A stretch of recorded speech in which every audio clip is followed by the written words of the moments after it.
Jeff, look at all the mold and moss and everything. Yeah. I don't know, dude. A little rust there. It's flaking. Feel that even just that little bit. I mean, there's something there, but I don't know if she's gonna come back all the way. I don't know. It's gonna be too much, I think, dude. How long's this one been sitting? 10 years. Really? So me and my wife, Judy, we collect old Mopar cars. And I guess the reason I'm selling them is because I just want to see somebody do something with them before there's nothing left of them. It's an expensive project to do cars nowadays. You can spend thousands and thousands of dollars trying to put them back to what they were or what they, could be. And I'm sure he'll find somebody that'll enjoy the car as much as we have. There's mold, there's rat crap, there's snake skins, but there's potential here. And that's where our detailing expertise comes in. We have to make a play on this car. Big question is, what are you gonna need for it, Gary? We were thinking at $4,000 range. Or Is that in the ballpark at all? Gary, how many hours did you put in that thing?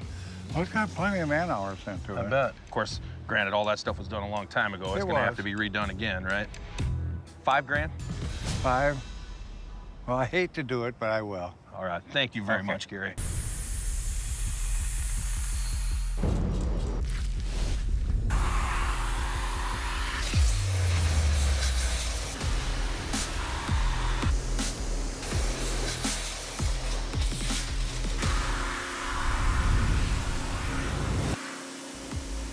When washing a car that's been sitting this long and is this dirty, you have to be careful.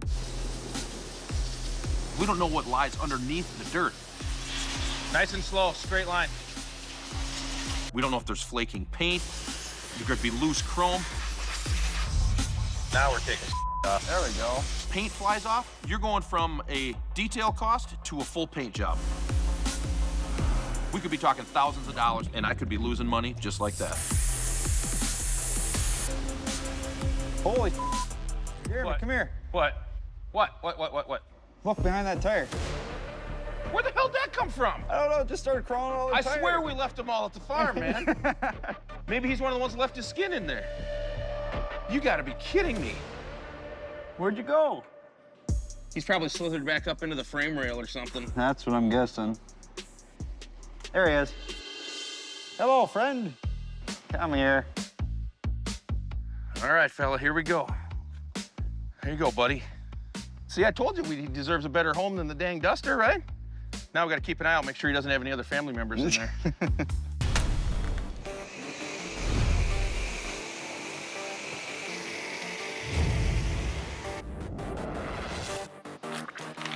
Ugh.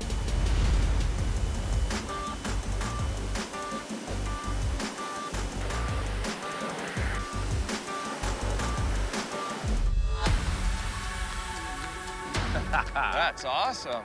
Red is my color. Red's sparkling in the sun, Yeah, it buddy. looks good.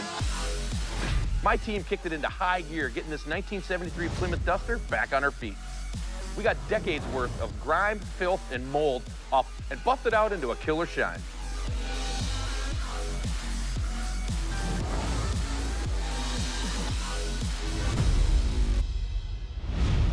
Look at the interior in this thing, seriously.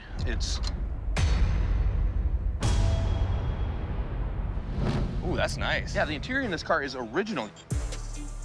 We were able to save the seats and carpet from total oblivion. No more snakes. It looks good. The red's my color. I like the red and black. That's really cool. Dual exhaust, that is pretty killer. What's your price? I'm thinking 12 grand on it, man. How about 10 for a good buddy? I do 11 grand. All right, 11,000. 11,000? Yep, All sounds right. good. It's about time you cheap Yeah, sucker. I know. So we got the Duster for $5,000. Rob's giving us 11. That's a $6,000 profit. Not too bad. This car is a prime example of why we do what we do. If Rob would have seen this car sitting in the grass with the snakes and the flat tires and all that stuff, he'd have kept right on walking. He doesn't have the vision to see what's underneath of that. We're the ones that can get this car detailed, making it look like $1 million, and help it find another home.